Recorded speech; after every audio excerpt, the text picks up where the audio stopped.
You're listening to Well Black Sis, the podcast that helps you put your wellness first. Learn how Black women like you are putting their wellness first in their lives and striving mentally, emotionally, financially, and physically every day. I'm your host, Marnie Painter, but you can call me Mel. Let's get started. Hey guys, welcome back to the Well Black Sis podcast. I have a really exciting episode today.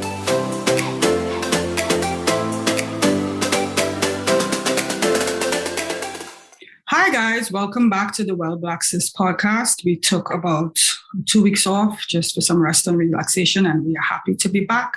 Today we are speaking to Cara Stevens. Cara is the founder of the Frugal Feminista, a community she developed to help six-figure Black women step into their financial confidence, demolish their debt, and set themselves up for financial ease. She's a highly regarded personal finance coaching expert with a primary focus on women of color.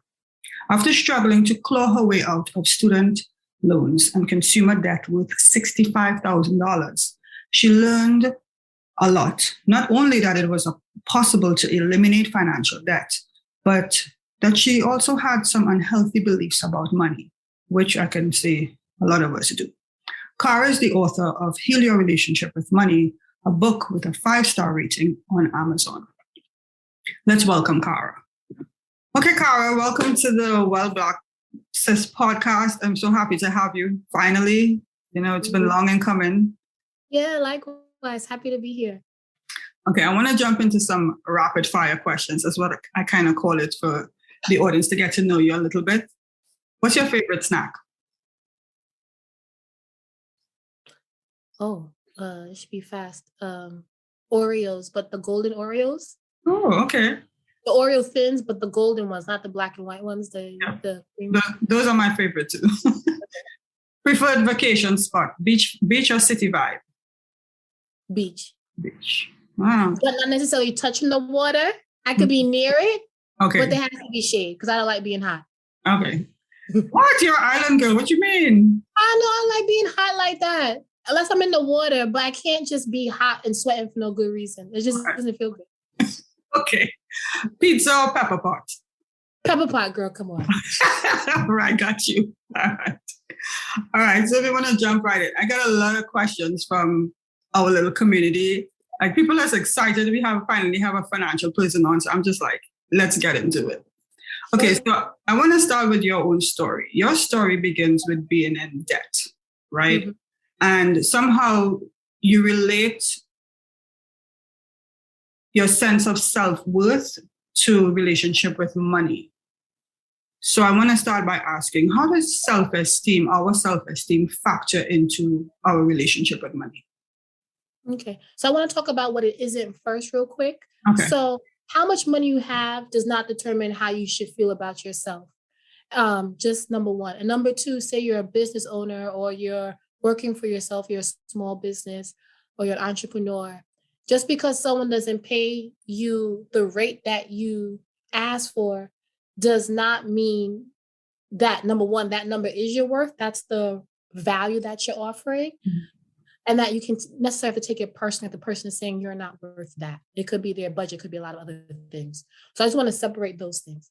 Mm-hmm. So when it comes, though, to how we manage money and how we see ourselves, I think sometimes that when we are in the journey of healing, there are a lot of things that before we were healing, we used to bring other things into our lives. Mm-hmm. And say, for example, when it comes to the people, the items, the foods, the experiences, those were all funded with money. Or the decision to save, or the decision to think about the long term. Those all are definitely a function of how we value ourselves in the present and in the future.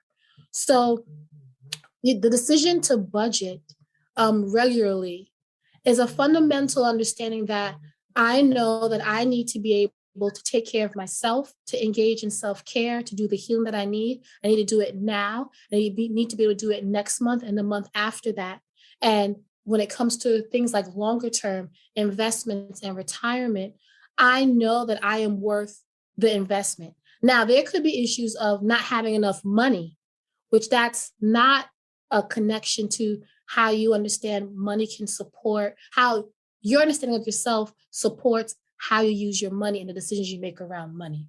But when you start to think about it in that way, that you know that money can be used to create a foundation to support you, and you know that you is important, that you deserve security, that you deserves all the other things that come with being able to plan thoughtfully around money. That's where I see there's a larger relationship. Sometimes when we're in these phases of, say, looking for others to do that for us, we're looking and expecting others to maybe perhaps rescue us because we don't feel that we have the ability, the wherewithal, or even the will to do it for ourselves. Or we're thinking that we don't have the aptitude to do so. So when I talk about it that way, it's more of like a foundational part of how we see ourselves, rather than more of like, you hate yourself, that's why you go and splurge. That's not necessarily that one-to-one. It's a larger understanding that and knowing that money is a tool that can be used to purchase access, to purchase information, to purchase resources. And I am deserving of those resources. When that mindset is really fostered and cultivated, you'll be able to see that your relationship with money will change that way. So you'll still maybe do your shopping and do the things that you want to do that may meet a particular desire in the moment, but you also understand it's equally important to take care of the fundamental things first. I like that. You said something that I think I want to reiterate, which is we are deserving. And I think that's a message that we as Black women do not receive a lot or do not think about a lot. And we see so many people around us using like their personal relationships, marriages, to kind of get out of debt or just use it as a springboard into, okay, I'm an investor now, or I can get my credit up if I marry this person because they have their. And I think that's something that could be very damaging to us in the long run, because what if something happens to that person and they're no longer there? It's like, it's almost like a get rich quick scheme. Like, I'll marry this person because I can get this money. But also, if this person dies, I get a mother load. But if my fundamental attitude about money was that I never knew how to handle it in the first place, I'm going to keep wanting that lifestyle. So I'm still going to keep doing the thing to get me that lifestyle. You know what I mean? So that's, right. I think the message to be received there is we are deserving, or I am deserving. And so therefore I can handle dealing with my money and understanding that anything that I do is also an extension of that. And you also talked about when we splurge. Personally, I know a lot of people who we call it retail therapy. And I don't know if that's necessarily a thing, but we go out and we end up spending beyond our means. Mm-hmm. Can you speak a little bit to, I don't know necessarily how can we curb that, or what do we have to do to switch our thinking to really like get into a mindset where retail therapy serves the retailer, not us? So I have a couple of thoughts that may not sound like conventional personal finance when it comes to retail therapy. So a lot of times in this world, we put everything, it's either black or white, red, man or woman.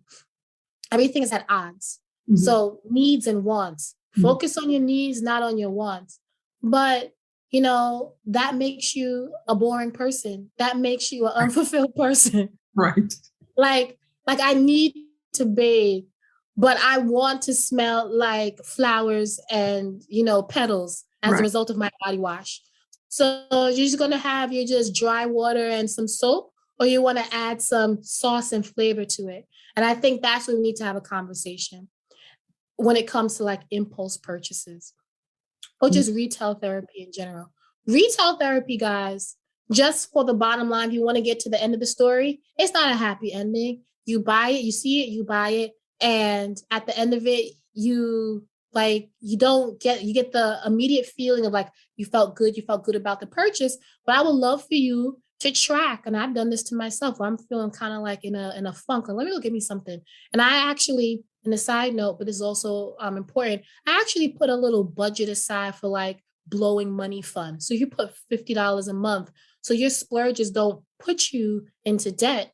You could be fine. You know what I mean? So that's one thing. So that's one way. If you need to impulse buy, make it a strategic, structured way, which is kind of what they call oxymoron, like a jumbo shrimp, but it exists, right? So make your impulse buys scheduled. Like, I got $50 to burn this month, let's go.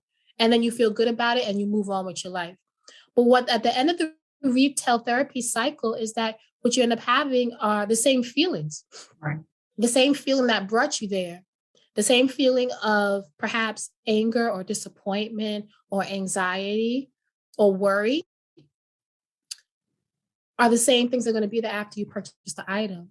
So perhaps investing, that retail therapy can go into counseling or into a conversation with someone that can help you find better ways to cope with that feeling, so you don't have to experience it again.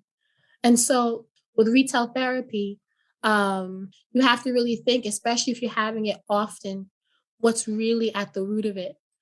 And why do you think that purchasing this one item, and oftentimes in the work that I've done with women, some women feel so not seen, undervalued, that their splurges, my splurge is like under, $50, $25, for a month, or sometimes that carries over because, I have that part of my life and my emotions managed. But I sometimes find that the women who feel the least seen, the least honored and appreciated, their purchases not only are more frequent, but they're more expensive. I had one woman that I was working with felt so underappreciated that she went out and bought herself a Benz truck in the middle of the night, right? Because she said, if no one's going to do it for me, I have to do it for myself. And this was after not feeling appreciated. So I think it's important for us to be able to actually sit with the negative emotion. I think some of us think that having negative emotions is something that we should avoid, as opposed to, what is this feeling teaching me? Because our negative emotions are emotions that give us learning and healing as well. If you're hurting, it's saying something needs to be addressed. And so I can just offer that, that in all things of healing, impulse buys, the quantity and the frequency definitely gives you information for you to say, listen, I'm doing this. Clearly something is troubling me and I deserve to be able to feel good. How can I actually get the support that I need? Mm-hmm. Where do I need to actually put this money that I would use buying something to actually help me become the woman that, doesn't need to impulse buy to kind of mask these feelings? And this is exactly what you do with the Frugal Feminista community, right? Is to help Black women heal, deepen, strengthen not only their relationship with themselves, but also their relationship with money. What was it that you were seeing that made you want to make this part of your life's mission? Well, I think I was having problems with my money and my emotions. Mm-hmm. A lot of us talk about the people that impulse buy, but I found myself in the opposite direction. And a lot of us with in the Caribbean community, mm-hmm. who never felt deserving to purchase the thing that they actually want because it was too expensive, right. Or it was too much. It was out of our reach. So it's on the opposite sides of the same coin of not deserving. Like, who am I to want this? What are people going to say? Who are all going to look and say something, right? And so I think that my relationship with money had to go through its process of healing and transformation and elevation. When I realized that certain things that were just basic necessities, I would deprive myself of them, feeling that I didn't need it.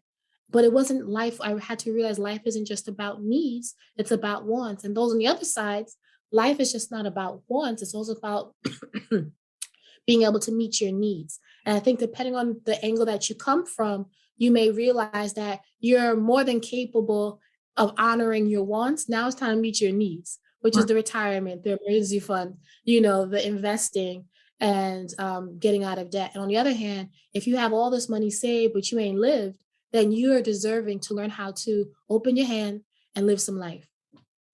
Happy you mentioned that too. Lots of friends, money in the bank, and it's just sitting there. Right. They're looking at you. Yeah, right. And you're not getting nothing from it. Right. How does our parents' relationship with money impact our very own? I know you can speak to this coming from a Caribbean perspective as well, because we have our own thing going on there. Right. Yeah, man, we have a lot of things going on there. And I think that can't speak for Caribbean people because we're, multicultural identity.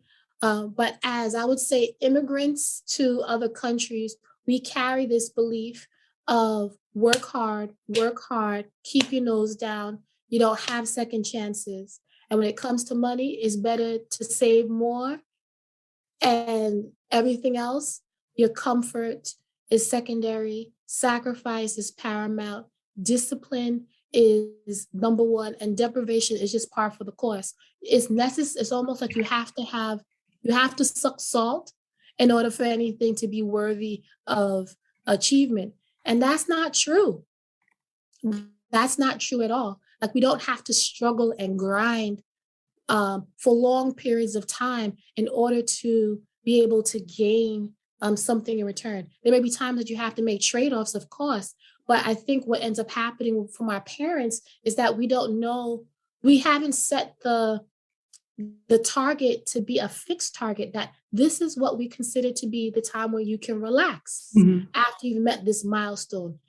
It's okay, maybe even along the way, to celebrate. You'll still get there. And I think that the idea of happiness and success are two different things, but we need both. And when I say success, it's different for everybody. But in terms of our parenting, especially from a Caribbean perspective, is economic stability that we're looking for, financial return, education, making sure that our children have education, that, you come on top of the class, everything, you go into school, you get an education, you buy a house. Like, those are the things, that are major cultural milestones of success in our community. But it also often comes at personal sacrifice and harm that sometimes can't, and relationship damage that cannot necessarily be repaired that quickly. What we have to do is begin to take the great things that the great economic lessons of being Caribbean, the susu, I wouldn't say the multiple jobs, but this optimism and this ability to be progressive and take advantage of opportunities and bring joy into the journey. That it's not frivolous, it's not, you're not whatless if you decide to take a break, from doing something in order to relax your soul, it's part of being human. And I think once we humanize our Caribbean tendency to go hard, I think from our parents, those are the messages that we've passed down, that I want you to go to college, the best college, and I want you to be happy there. I want you to have fun there. So we can just add on to what they pass down to us, and make sure that the statement and the message has an element of happiness and an element that will lead to that financial success that they want for us. Yes, absolutely. So what were some practical things that you did to get yourself out of your 65K debt? I did a lot of things. At the time that I was getting out of debt, I was very much in hustle mode. And I think just to give context, I enjoyed doing that. I was single and no kids. And so I had a lot of time, and so I found ways to make extra money. So I had friends too who were entrepreneurs. So I supported them. I had a friend that had a couple of stalls at the flea market. So I would help him and be his security so no one stole anything. I would put books on Amazon.com and check.com and sell those. I actually made like $1,000 back in the day. I was I was a Mickey Mouse character at birthday parties. So I had fun things that I could do. Yeah. And it was so cute. And the little girl kissed me on the nose. Like those are things that I did. But on top of that, so those are the things I did to bring in money. Right. But also at that time, what I did is I started to look at the highest cost areas in my budget and try to reduce them. Now I have to say in all transparency, this can't be for everyone, but there's alternatives, is that I moved back home during a large part of that time in order to save money. And I paid rent to my mother. So it wasn't, New York City rent. It was probably like a third of the cost back then, 10 years ago, or even more. That was number one, a decision that I know many people can't make, but they can make similar decisions of deciding to rent out a room or to get a roommate, right? Or to move to a less expensive part of the country. Those are alternatives to doing that, especially now that we're living remotely. The idea of having to lose your job at the expense of moving is not a necessary thing that actually has to happen now. And so this was before remote. I had to be where I had to be. So there are also lots of states, say for example, I don't know if I remember off the top of my head, that are giving incentives to move to their towns in order to revitalize those areas, and you get an incentive to do so. I didn't take advantage of those, but you can take advantage of those. I'll just give those as alternatives to maybe, having less payment on rent. But what I also did is I learned, more importantly, what were my necessary expenses at that time. And I decided to live simply. There were a lot of things that part of the journey was really checking my ego at that time. I think it's a little bit different now, but back in the day, especially when you were dating and people wanted to come to your place, so you can get to know each other a little bit better. And then you're like, well, I got a 6-year-old roommate, what's good? You want to come over? And so I'm being funny, but at the same time, I was more embarrassed that I wasn't living the Sex and the City life. That was when Sex and the City was on at the time. Right. I was embarrassed to say, that I didn't have it all together. But I had to check my ego because I knew that if I was kept on the road to having these multiple streams of income, I also started writing for a magazine, a Brooklyn-based newspaper, Our Time Press.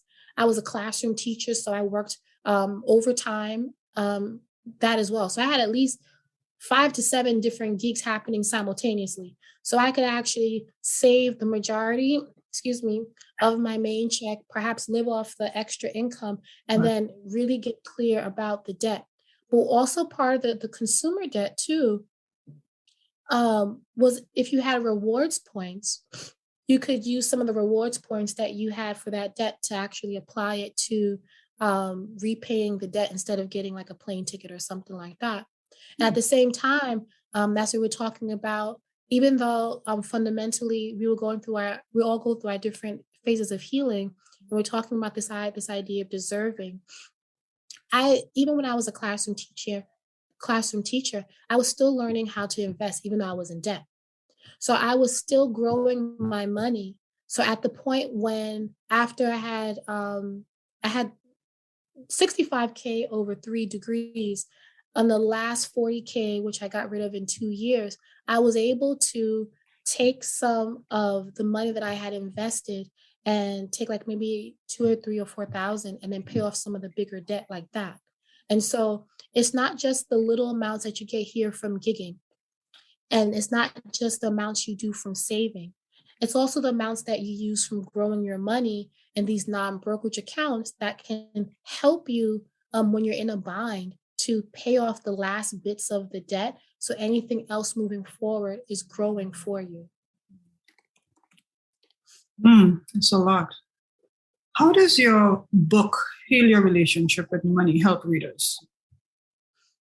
I think it helps readers because it helps tell a lot of our stories of us that might feel that I know I'm smart, I went to school, I'm not a stupid girl, but I can't get my money right. What's going on?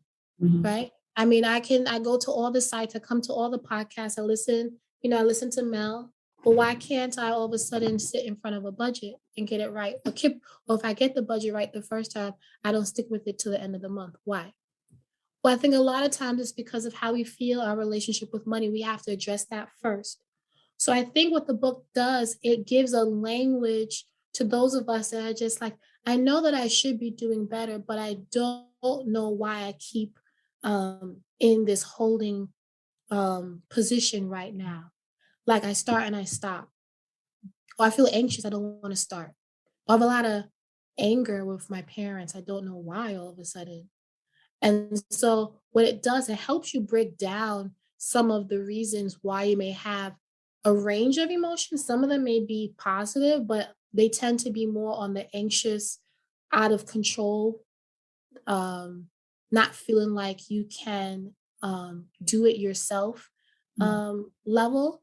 And it helps give you a language to understand why. And it also gives you tools to help you little by little create a relationship with money that's yours, not your parents, not society's, but yours. And so I think what the book does, it makes you feel hopeful and it provides you with tools because like I said, I was a classroom teacher. I was also a school administrator. So I'm all about the theoretical, but I got to lead into something practical. So what's that going to mean? So I teach you, how do you begin to build routines that actually make sense? How do you have a money conversation? When are you going to look at your money? When are you going to open up your accounts?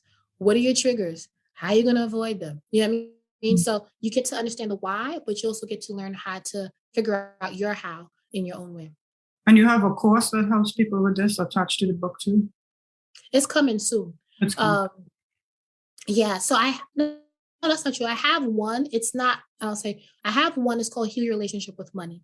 Mm-hmm. And it's not me teaching you live. That's why in my initial thing, I went straight to that. But it's yes, that's a course that will help you get through healing your relationship with money. And it's a great companion to the book, and I'll leave you the link to it as well. And I'll give you guys a community discount since I love you, Mel. So, but in terms of and also have a 3-day retreat, which is 3 days deep of me and you live doing your Heal Your Relationship with Money. And that's a little bit later. I haven't announced the date for that. So I was thinking more of the full intensive of healing from the inside out. So we talk about money shame. We talk about writing your own story when it comes to money. We talk about the story that was written for you. We talk about the techniques that I used to help you rewrite your history. And then we move on to money mastery. Then we talk about your relationship with time. Mm-hmm. And so it's this whole experience when it comes to self, money, time, purpose, and how do I use all these things and these tools, and money is one of them, to help make the life that I want be the life that I have. Yeah, I think that's the hardest part, I think, for a lot of us is how to make money work for us. Because if we go back, our parents never really taught us the intricacies of money, how to make it work. They worked for money. They exchanged time for dollars. And so we don't have any idea. You come to a place like America and it's all this opportunity. I could have 10 jobs. I could do all of this. But what am I doing behind the scenes with the money so that I don't have to work 10 jobs for 50 or 60 years, So I really think a lot of us can use this. So let me just keep me up to date on when it is. And so I'll share it with the rest of the community because I really feel like we need it. Even if we have been handling money, for those out there who have been handling their money, we do need a refresh and an intensive at some point. Just keep us in the know. So I think Caribbean people, what I love about Caribbean folk, just our people, is that we know how to save. So we don't have to do a savings class. I mean, I can't say all, but I think we understand, and we also know how to have 10 jobs. Hey, y'all, how about we not have 10 jobs? How about we have 10 streams of income, right? And we can figure out how they can be passive. How about that? And I think just this, and then we could use all that free time to rest our souls and rest yourself, right? How about that? You know what I mean? So I think that, and then feel good that I think a lot of us, grew up in these kind of Puritan, you have to work hard. And if you're not working, idle hands or devil's hands or the devil's playground. Actually, it's not. Joy and pleasure, it's all good. God wants that for us too. So I think that in helping us understand the things that are our strengths, as a Caribbean culture and as immigrants that come to different countries, we know how to take risks. Number one, for you to get here to there, to decide to leave all the things that to come to someplace, you're optimistic. you are a risk taker, you have to be somewhat organized to get all the paperwork and you're persistent. Now, if someone helped you with that, that's a different story, but then they're persistent, but they helped you, right?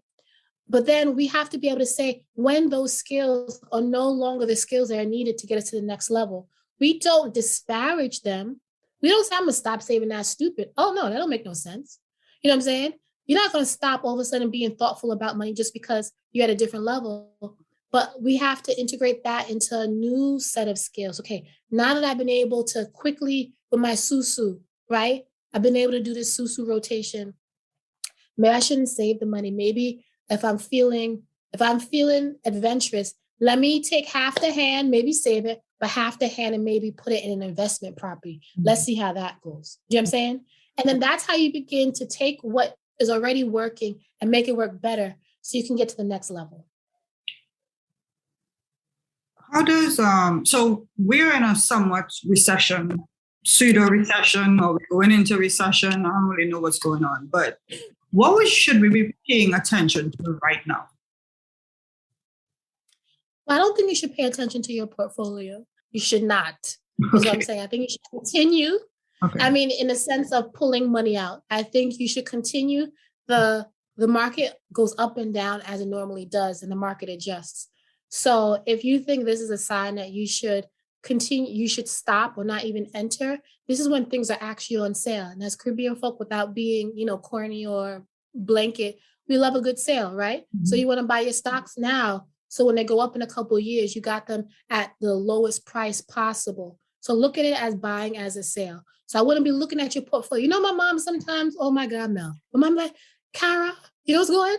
You see what happened? You know what I mean? I was like, it's a bloodbath out there. Mom, stop calling me. Stop calling me. Since she retired, all she does is she's like CNBC. She be calling me. Don't tell me. Don't tell me. She said, don't open up your envelope. Don't open it up. I wasn't planning to, but she gonna tell me. So I understand how we are, but I think it's also the mindset. Right. Shift the mindset from one of save and you losing your money. Since if you haven't taken the money out the market, then it hasn't been a realized loss. Okay. It is not lost. It's just the money is there. If you take it out, then you have a loss. Right. Also, if you don't take it out and it's a gain, then it's not really yours until you've actually taken it out. Right. So let everything settle. And if you have, so I think that's one of the things is what we should be doing is being consistent with our investing and changing our mindset around this being the time to pull back instead of the time to lean in. This is a good time to lean in and continue what we call dollar cost averaging, continuing to buy at what we're currently doing, levels that we're currently doing, because that means that the prices across the time, when the prices do go back up, it will dollar cost average to trend lower. Because say it was $10 today, but next week it's 20, and next week after that it's 30, you would come down in 20 you bought it at 20 because you were able to buy it at 10 as well as 30, right? So I would say that. Mm-hmm. So let me get this clear. So you're saying, is it that our saving should be more investing? So we're not taking money and putting it in the bank to sit. We're trying to invest. What I'm saying is no. So I'm saying if you were already investing, to keep on doing it. Okay. That's what I'm saying.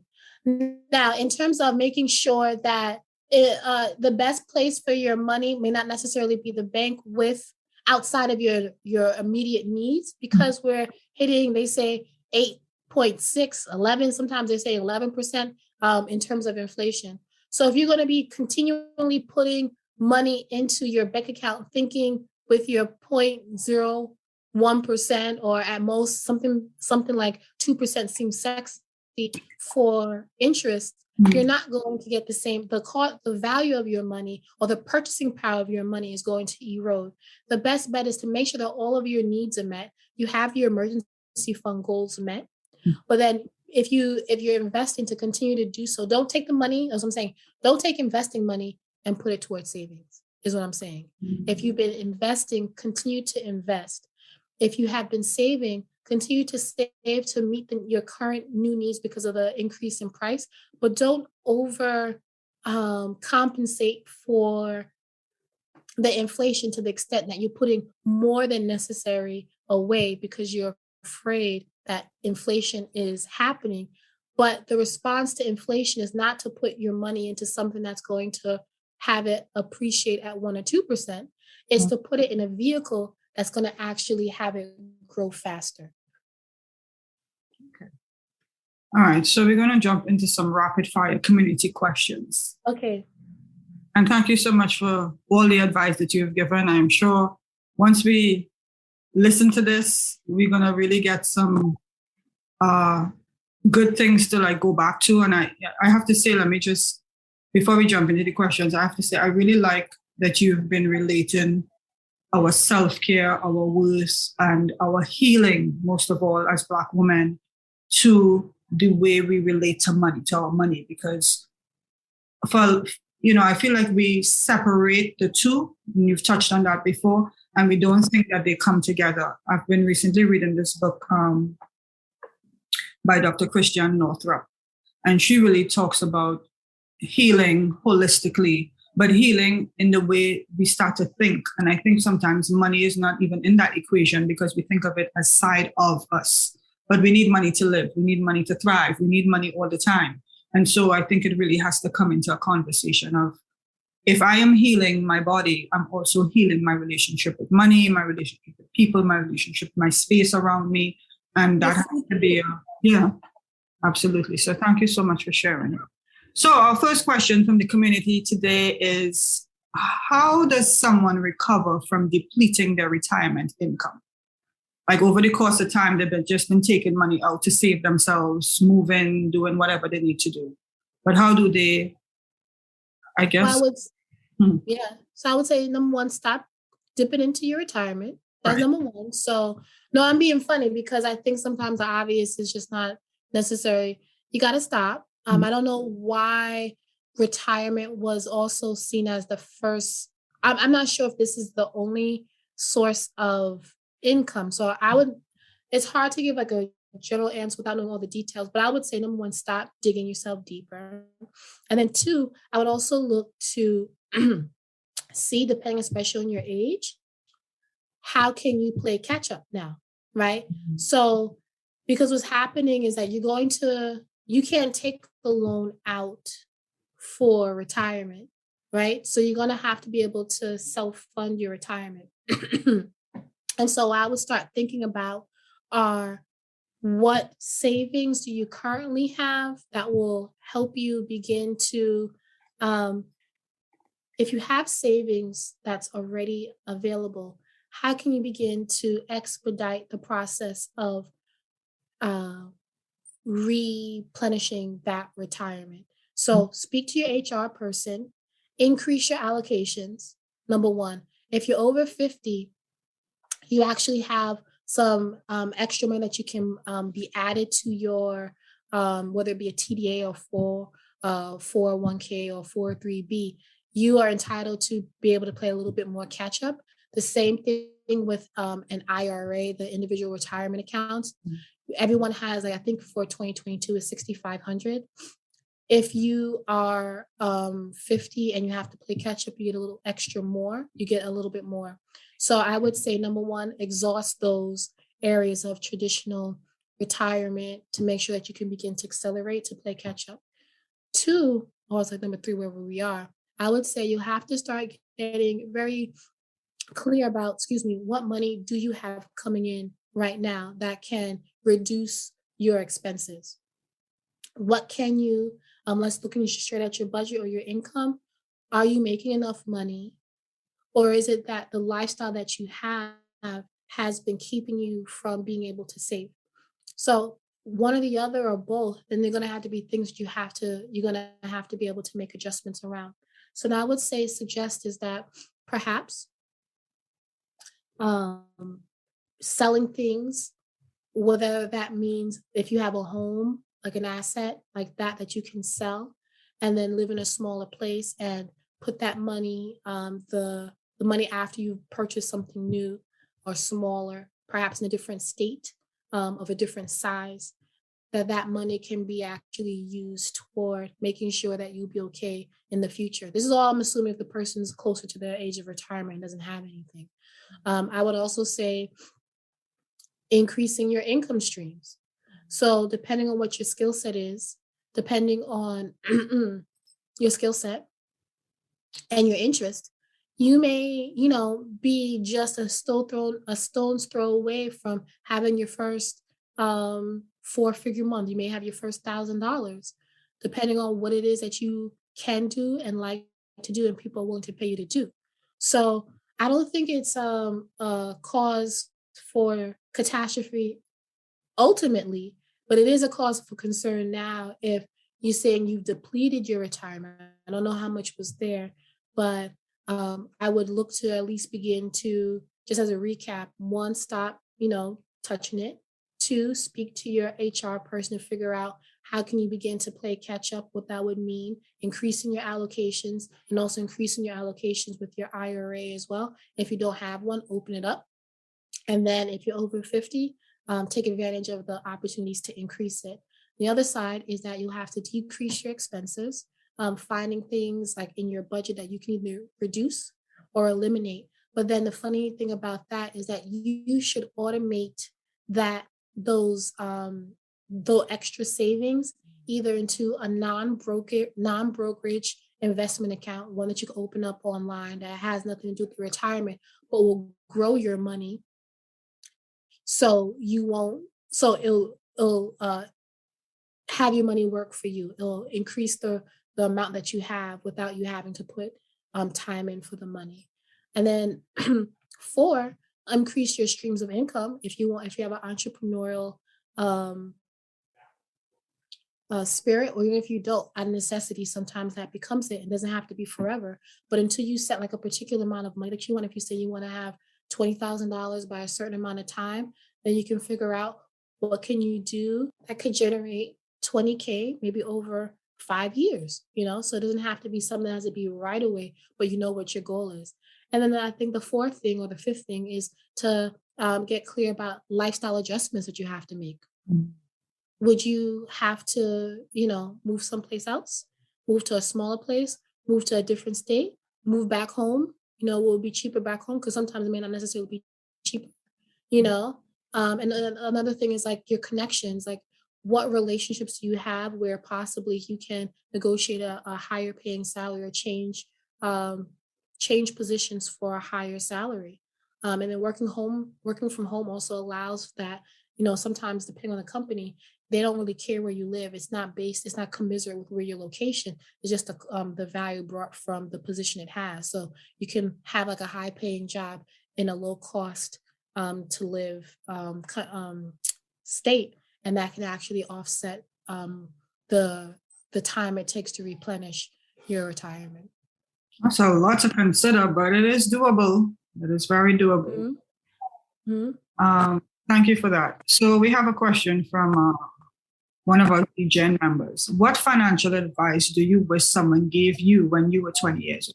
I would say for most people, it would be to start young,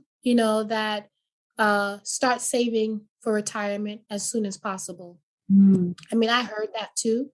Did I take that advice? A little bit, and I think that helped me. But I think I would say when you're young, you have youth on your side. So begin investing early. Another piece of advice that is starting to come now is stay out of debt and live simply, right? You can have fun without racking up credit card debt. That is true. I wish someone told me that when I went to college. Mm-hmm. Yeah, in college, I was introduced to this credit system very, very late in life because in the Caribbean, we had no credit. I had a friend who asked me, do we have credit in Trinidad? Yes, we do. And I only found that out when I went to get a loan at one point. I was 19. Right. And they said, what's your credit? And I was like, that's American system. We don't have credit. And they're like, yes, we have credit. And I was like, never knew that. Right. Never knew that. So I have a question that's really for the community is, we're all seeking to get a handle on our finances, but there's all this noise on social media. How do we like cut through the noise and know what's real? Because it's really hard these days. Everybody's an expert and no diss to anybody. But unless I know you or unless I have a relationship like offline with you or kind of know you personally, how do we like cut through all the noise and kind of like focus in on what we need to be doing? Because it's really hard, you know? Yeah, I mean, I think that's a great question. I think with influencers, and I don't even consider myself one, but I may be grouped in that category.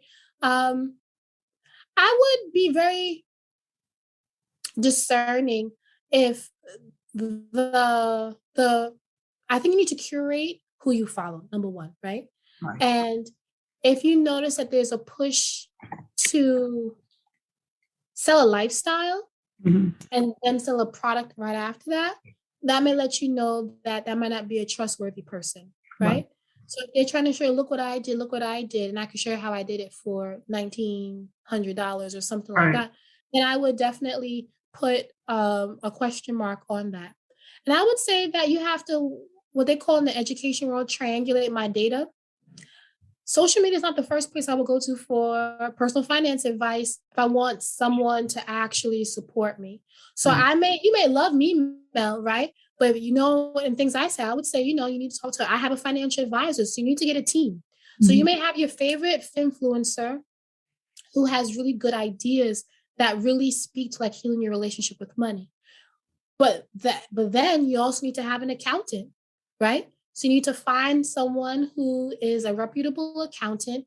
You may want to find an enrolled agent who does your taxes, right? You may want to have a financial advisor that can specifically help you with your investing goals, and they'll talk to you about your risk tolerance and all those things in your social responsibility profile, and then where your goals are in terms of how long do you need your money. So if I were you, I would use some of maybe the personal finance content as inspiration to help you find the experts in the field in the specific areas, because I do general personal finance. I'm not an accountant. I'm a financial educator, not a financial investor. Advisor. So what that means, I know lots of information. I can share information about you, but I'm not the person that you would come and say, Kara, come look at my documents, walk me through what should I be buying. And I think you have to be able to know, looking either at their credentials or their content, what this person is good for. Like, you may love a podcast. It doesn't mean that they're going to be your financial advisor. So I think you have to also be very thoughtful about who you get your inspiration from. Because I think what we do as personal finance, I guess, in that space is show you our personal journeys and stories, and it can be done. Yeah.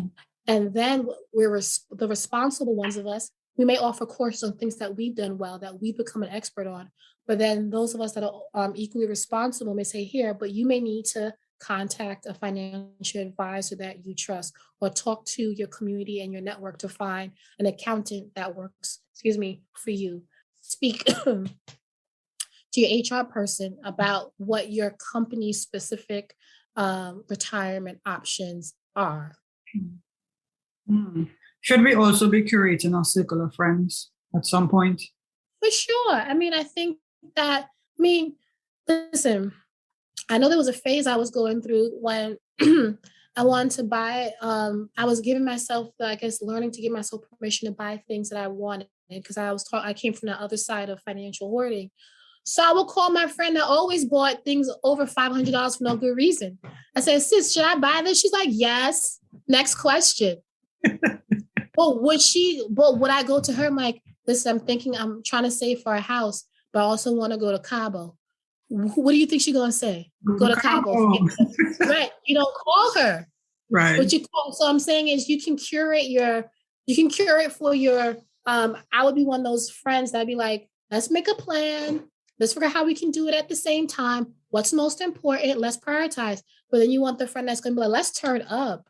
and forget the budget, but you know their responses. So it's you that has to decide who you're really going to call and what you call them for, because you know you're calling them because you want a particular answer. And so I think it's good to have a variety of a number of financial personalities in your crew, but you ultimately have to decide which ones you're going to listen to and for why. Now, a lot of us out there like, we're going to Cabo. That money can wait, right? Yes. Yeah, but then don't be mad at that friend that got the house. Do you know what I mean? And they're like, oh, it must be nice. Yeah, y'all were in Cabo sending me pics. I wasn't able to go because I was doing this. So don't be mad when I'm sitting in the backyard sipping a culotta. Not Cabo, but it's a culotta in my house that I pay for. So, they're trade-offs. So you can't be mad. Choices. Yeah, they both add value, but you have to be honest about what you want the most. And it doesn't mean you can't have Cabo. It just means the house comes first, then Cabo. Or if you do Cabo first, the house takes a little bit longer. And that's okay too. But just know that there's a trade-off. Right. Absolutely. Cara, this was such a wonderful conversation. Thank you so much for agreeing to be on the podcast. Tell us where we can find you. Yeah, you can find me all over. Frugal Feminista on Twitter and Instagram. I have the site, The Frugal Feminista. And if you go to the Frugal Feminista /community, you can get the first 3 days of the Heal Your Relationship with Money book for free. So I'll leave you that link, and you can always email me at kara@thefrugalfeminista.com. Okay. Thank you so much. Yes, thanks, Mel. Thanks for having me. No problem. Hey guys, thanks for listening to Well Black Sis. If you like the show, be sure to subscribe, rate, and review on Apple Podcasts. It helps other women striving to be well to find the show. If you want to hear more from our community, you can follow on Instagram at wellblacksis and check out the website at wellblacksis.com to find out what exciting meetup we have next. You can also sign up for the Well Black Sis newsletter to make sure you don't miss out on future Well Black Sis updates. Talk to you soon.